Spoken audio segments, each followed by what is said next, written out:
everyone. Welcome back to the Whole Woman Podcast. I'm one of your hosts, Rachel. And I'm Kim. We are going to talk about being present today, y'all. And I think it's a hard conversation, but hopefully, when we get done today, it will feel less like you're being shamed, like you're feeling like maybe overwhelmed, that you don't know how to do it or you don't want to do it. So, we're just going to jump right in.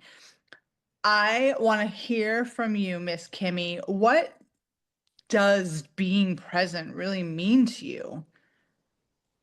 It's changed. I feel like once upon a time when I was just super busy all the time, it meant just like stopping long enough to be somewhere. But but it's come to be something completely different. And like when you and I were planning, we talked a lot about BA, right? Before Apple or before cell phones. And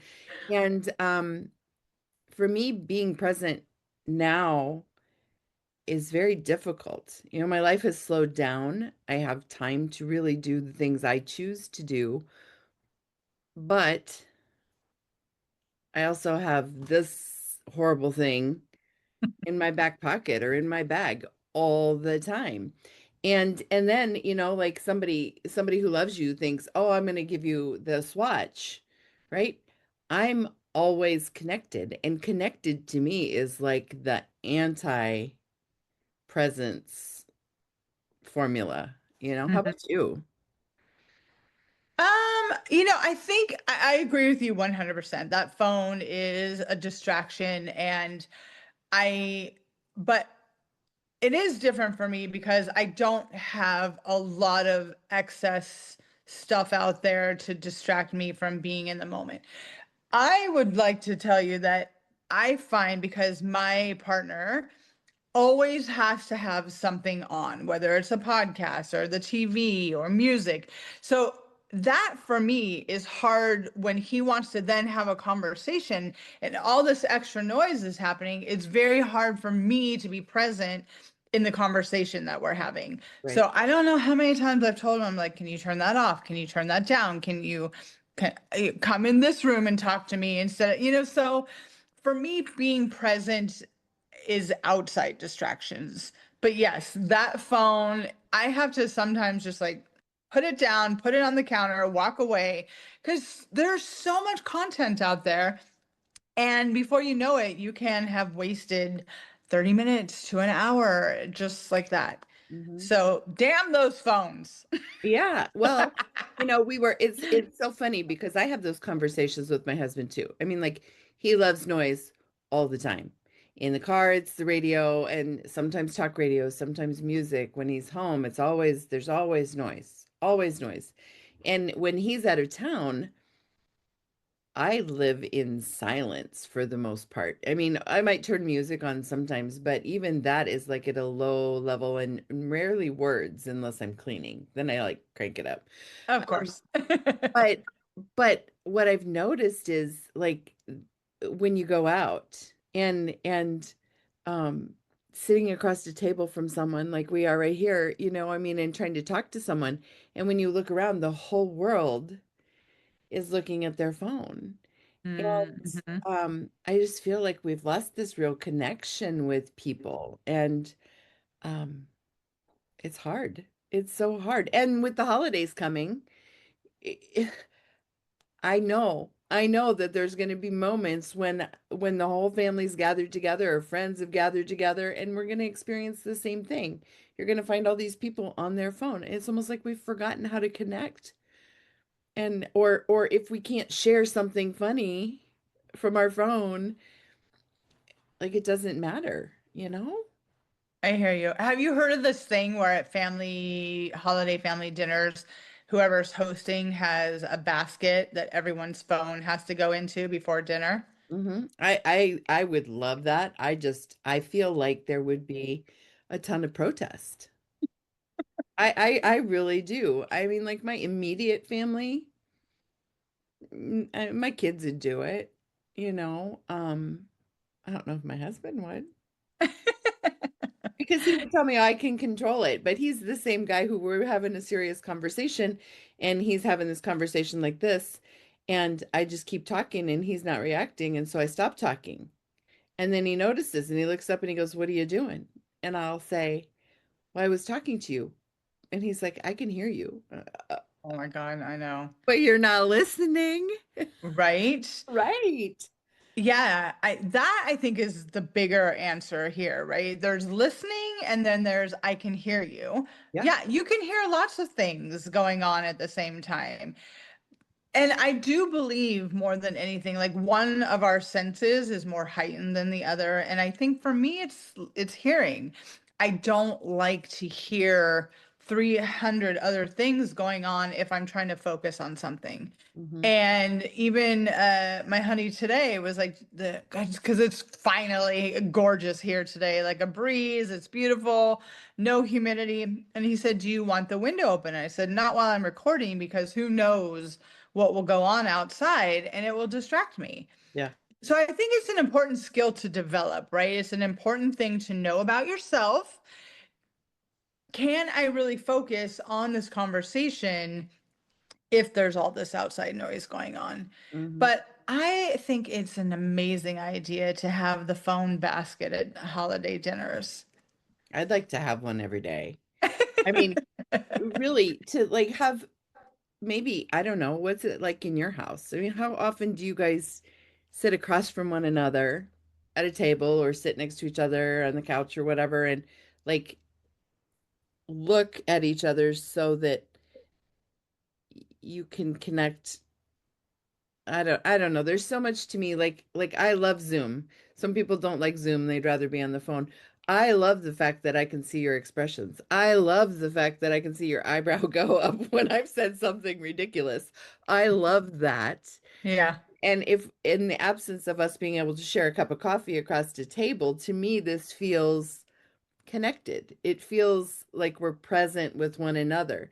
Now, if you were recording with me or if I was recording with you and I'm constantly going like this and I'm obviously distracted or if I was doing this while I'm supposed to be listening to you, I would feel differently.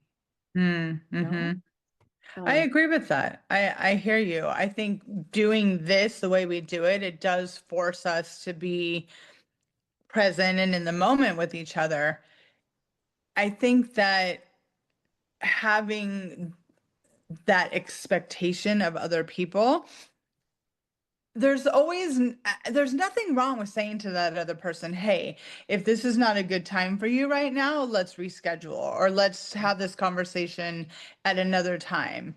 And because it's so easy for us as humans to get ourselves worked up into a frenzy about other people's behavior, which is a whole other show. yes. Yes. But if we can go back to communication, and if, this happened, and I'm guilty of it too, like I'll get on the phone with somebody, and because I don't like the phone here, especially if I'm at home in my own space, I'll put that call on speaker. But that still means that I can scroll on Instagram while I'm listening to someone's story. So I have I am working on that to be better, to be more into the conversation. But I wanted to go back and tell you that if someone is always like, uh-huh, uh-huh, oh yeah. I mean, they're not listening to you. They know at the right time to throw in a filler word so it makes it seem like they're listening. So, Oh, yeah, I've never thought about that. But so I was thinking about this as I've been trying not to just fly by the seat of my pants when we sit down to have a conversation because I love these conversations that we have. But sometimes I have a tendency to do one of these things. And so to me, focusing and preparing or centering myself before I talk with someone or even before I meet someone for coffee, I've been trying to do that recently in an attempt to be more present. And I don't mean like sitting in my car, meditating.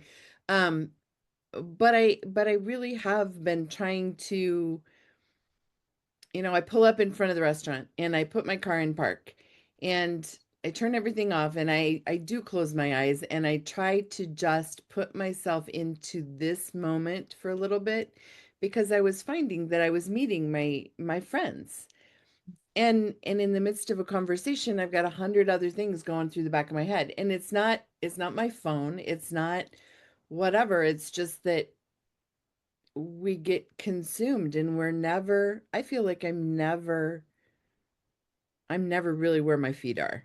You Mhm. know what I mean?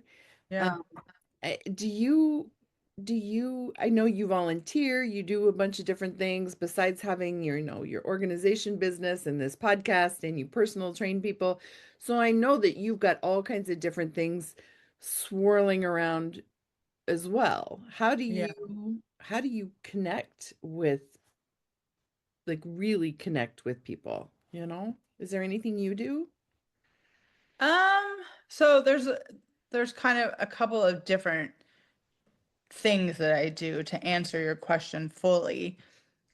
And the first part of this answer is I've always been pretty good about being present with a client or with, somebody that I'm working with, especially if it's in person. I just always have had that skill. So I don't feel that that part of my interaction with humans is lacking, but I will tell you that I have worked on making my own brain, the chatter that's always going on, like you talked about. I'm learning how to quiet that down because I didn't realize that it's always going on, Mhm. whether what it's talking about. Like you said, oh, I got to pick this up. So what I started noticing is that sometimes I'll think of something, for example, I need to get this client 10 clear bins and a couple of lazy Susans, but then I'll tell myself the same thing like 5 times.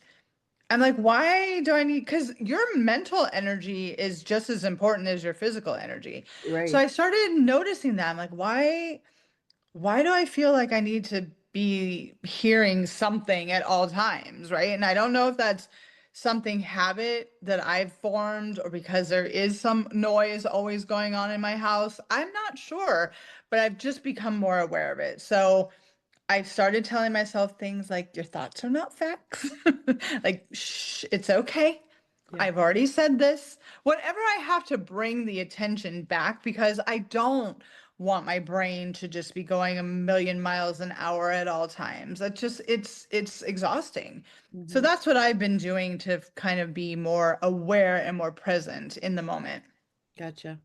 And you bring up another point for me. I somehow, when I'm working, I can tune the rest of the world out.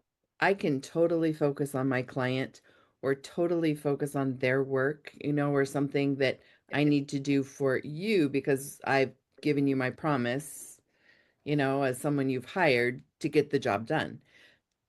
I have difficulty when it's me, or when it's a friendship, or like with my mom. I'm at this unique place in my life where my sons are married and living their own lives and have their own families, and I know they love me. But if I didn't call them, sometimes I feel forgotten, right? Mhm. Because Mhm. they get wrapped up in the busyness of the life that I was once leading. Yeah. And it's made me really think about um the fact that I did the same thing with my mom. Like, when I'm out and I'm busy and I'm trying to do my thing, and I was writing my book, or I'm doing podcasts and all of these things that make me so busy, I forget that there's a woman out there who loves me as much as I love my boys, and who probably misses me as much as. And so for me, this presence conversation has many layers to Yeah. it. It's just like, um I feel like I've needed to be more present in life, not just at the dinner table with my husband, or in a conversation with a friend over coffee, but I mean, like, in life in general. Sometimes, like I mentioned earlier, being where your feet are Mhm. is so much more than just this minute. It's remembering what's important um throughout the day. or this week or remembering to connect with someone, I mean, if I say I'm thinking of you or I'll pray for you, I mean, that's got to be more than this moment in time where the words come from my mouth, right? Because that's a promise that I've made to you, and that's part of being present as well for me. Mm-hmm. I feel like I'm getting all deep and weirdo here, and obviously you can tell You're the kind of not. week that I've had. Right? Yeah. No, I don't think you're getting weird. I just think like we talked about, this is a very layered conversation. Mhm. There's so many aspects of being present. There's the atypical, like everyday when you're having just a conversation with someone. But like you said, when you're feeling drained and you really do kind of need to step back and recharge yourself, but then you've got family, you've got friends, you've got commitments. I have had to really work on not feeling guilty about pulling it back or just telling somebody, I really can't do it right now. But then there's also people in your life where it's not even a question. Even if you're going through your own stuff and your bestie calls and she needs to vent, it's like, yep, you're right there. You do it. Mhm. But I also believe because that relationship for me is so equal that if it were the other way around, it would be she would do the same thing. Now, I don't think all relationships are equal in that way or as give and take as me and my bestie. And I'm sure we all have someone in our life like that.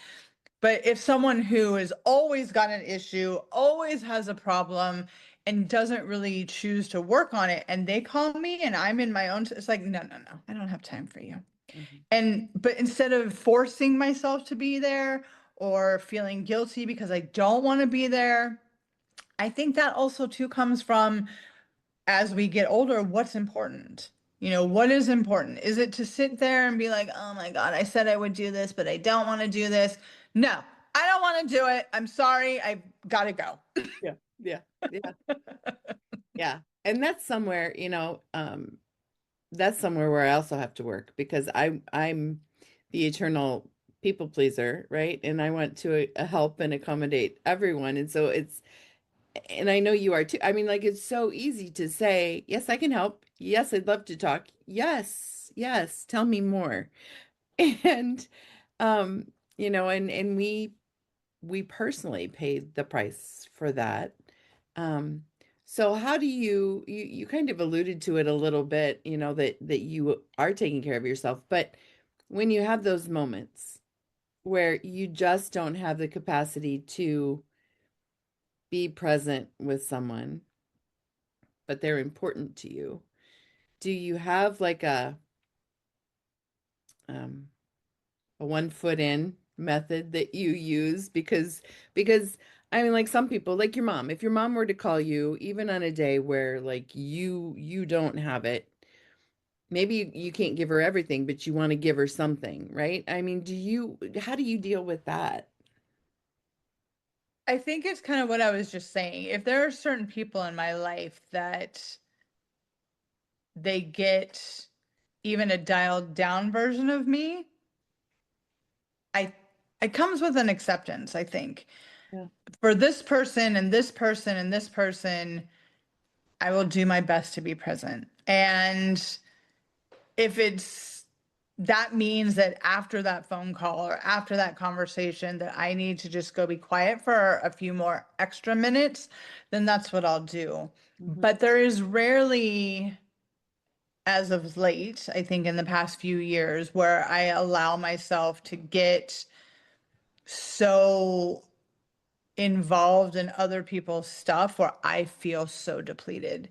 Yeah. And that was not always the case. I mean, up until my 40s, I was always just in it, in it, in it, and always feeling like I never had any time to just unwind and relax my brain or relax my body. And when I realized that that's what I was doing, and we had this conversation in one of our other shows, to understand that I am an actual introverted, no, an extroverted introvert. So Yeah. introvert is more of my personality, but I can be an extrovert. But if I don't rest, if I don't get that time alone, if I don't get that quiet, I get really bitchy. And when I started to put those two behaviors together and understand that that's what was happening, Mhm. uh, it just, my whole world kind of opened up because then I was able to say yes when I really could, no when there's absolutely no way, and okay, I got to do this, but then I'll rest after, And so even like yesterday, I had this and this to do. And I was talking to my honey and I said, my last thing ends at 3:30 and then I get to just, and he understands what that means. And I love that about him is that he gets it. So, yeah, I mean, I've had to really kind of put some behaviors and some actions into my daily practice to make sure that I am giving you what you need from me, but I'm also giving myself what I need. That was a super long answer. No, that's okay.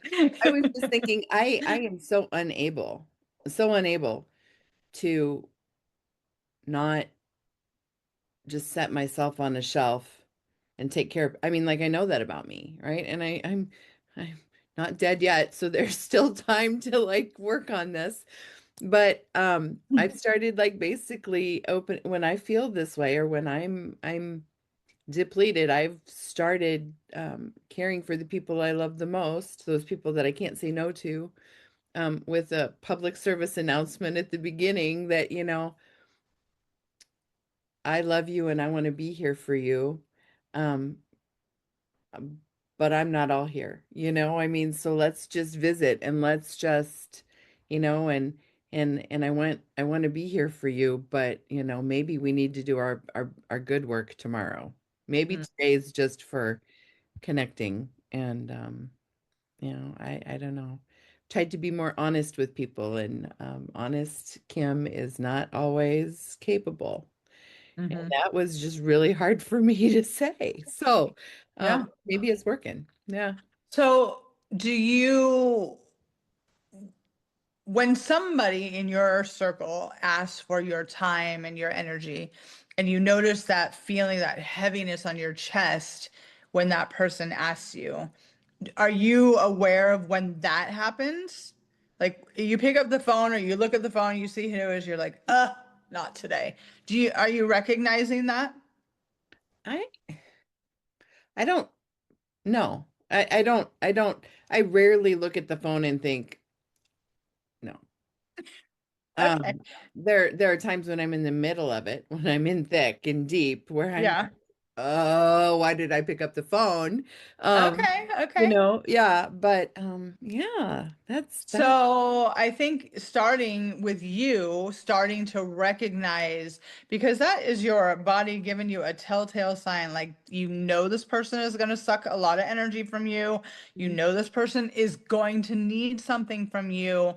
So when you see that name pop up on your phone or you look at your calendar, it's just like, how can I, Kim, prep myself for what's about to happen? Or am I in a place today where I can say no to this person? I Yeah. think that, creating that practice for you would be your first step. Okay, I like it. I'll do my best. That just like this conversation of before Apple just got really deep, and so thank you. I must have needed this today in light of taking on everyone's weight and everyone's all that thing. Um,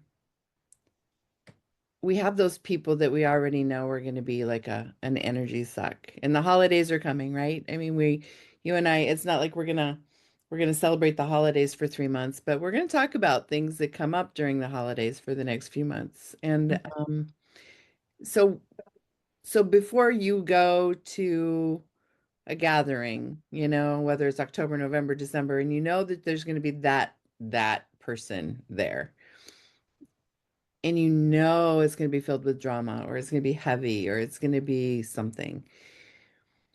What would you, how do you prep yourself for that, knowing you're like in a group situation, so you're not going to go into an all-out counseling session, but how can we enter these situations with a little bit more lightness and um presence rather than avoidance, you know.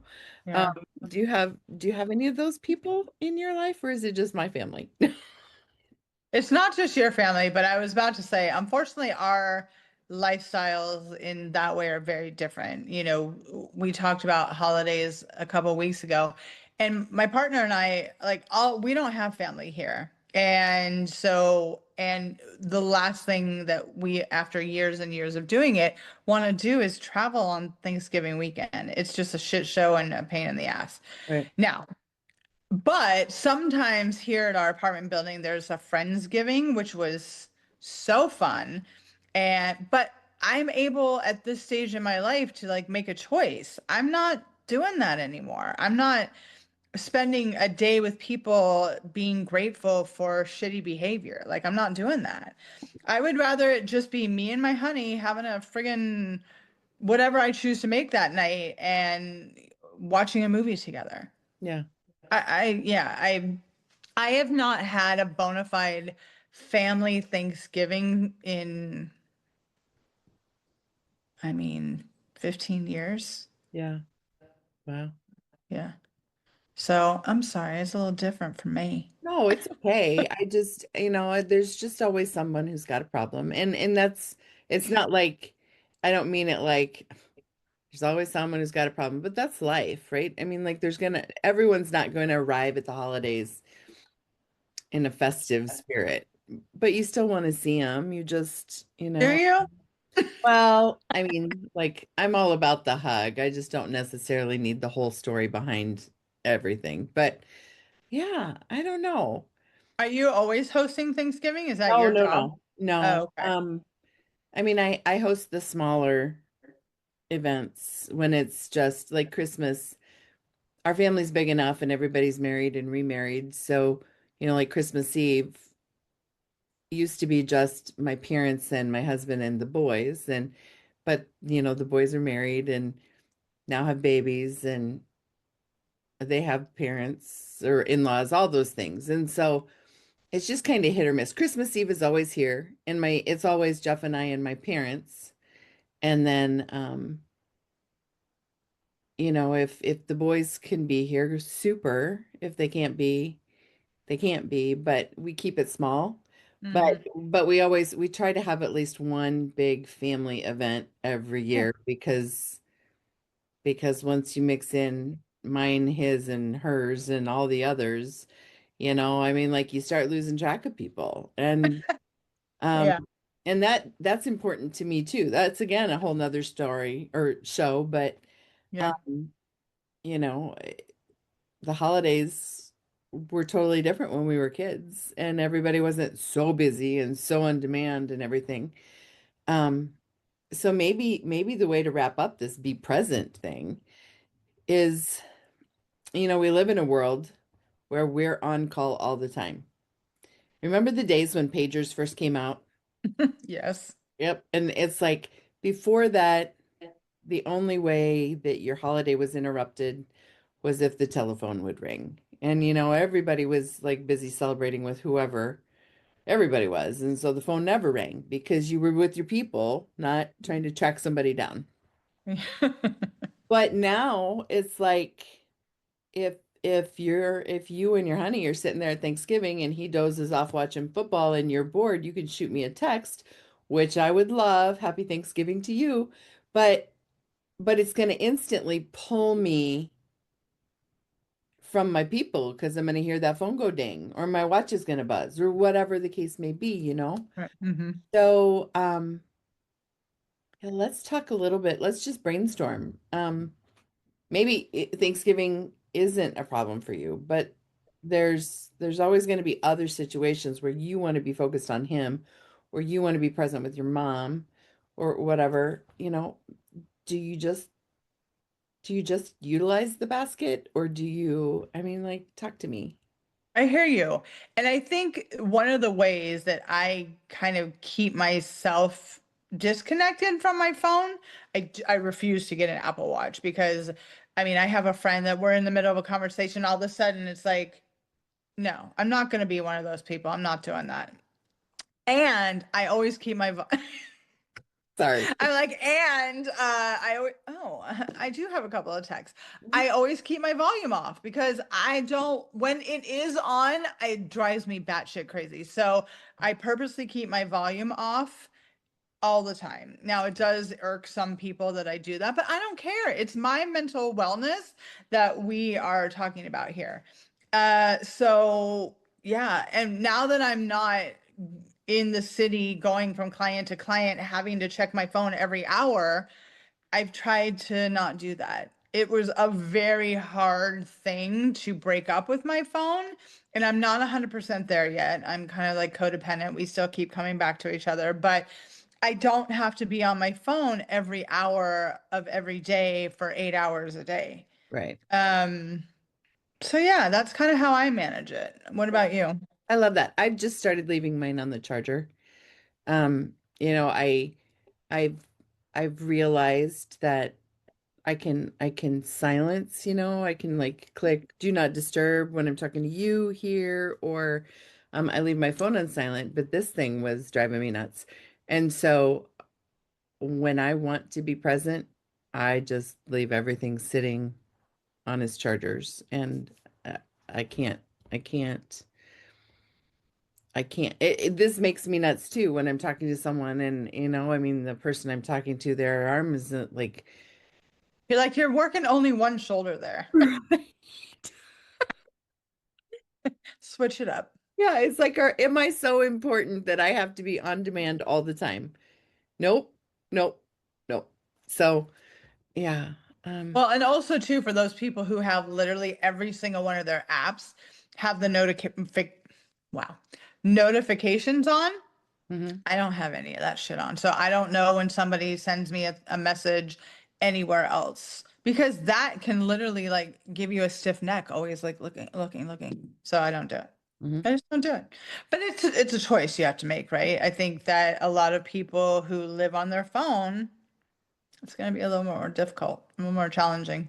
Yep, I agree. I agree. The only notification I have is podcast because I want to wake up on Friday morning and see that the whole woman has released. One, so I know I did it right, and two, because then, I know that there's a chance somebody will find us and like us. So, Uh-huh. throw a little plug in there, Little plug. a little plug. All right. Well, thank you for talking through my things this week. I've just been feeling disconnected, and I love this. I love the conversation. I love connecting with people more than anything. And so I think I don't make resolutions, and we'll talk about that in a later episode. I know both of us will have opinions. But one of my goals for next year Mm-hmm. is to be more present and to disconnect more from my phone. It's not a resolution. I'm not setting a benchmark I have to meet. It's just an awareness. So thank you, friend, for talking to me about this today. Anytime. Yeah, Anytime. awesome. Well, here we go. We are done with this episode. And hopefully, like most episodes, it's like rung a bell with somebody out there, And so we would love if you would like, share, send it to a friend, subscribe so that we know you're getting that notification on Friday mornings as well. Yeah, let this be the only one you get. Yes, yes. All right, friends, until next week. See you later. Bye.